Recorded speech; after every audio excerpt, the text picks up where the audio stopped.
আসসালামু আলাইকুম। আসলে আজকে আমরা আমের স্পেশাল রেসিপি তৈরি করছি, যেটা হচ্ছে আমের সালাদ আর কি, সালাদ বলা হয়। প্রথমত আমরা মানে শুকনা মরিচ ভেজে এটা সম্পূর্ণ বিট লবণ দিয়ে মানে বেটে এটা কমপ্লিট করে নেওয়া। তারপরে মূলত আমরা লবণটা দিয়ে খুব বেশি করবো না আমরা, মানে এখানে বারটা আমরা যেহেতু আলাদা করে নিয়েছি, মানে বারটাই সম্পূর্ণ আলাদা করে নিয়েছি।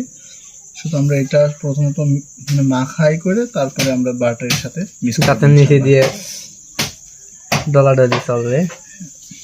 তো প্রথমে চলছে আমাদের মাখার প্রসেসিংটা, মানে প্রসেসিংটা কমপ্লিট করার পরে কিন্তু আমরা মূলত মানে টেস্ট করে দেখব যে কতটা টেস্টি হলো।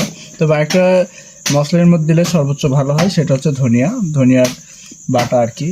ধনিয়াটা আমরা এই সময়টা পাইনি, যার কারণে আজকে আমাদের রেসিপিতে ধনিয়াটা নাই। সমস্যা নেই, ধনিয়া পাতা লাগবে না।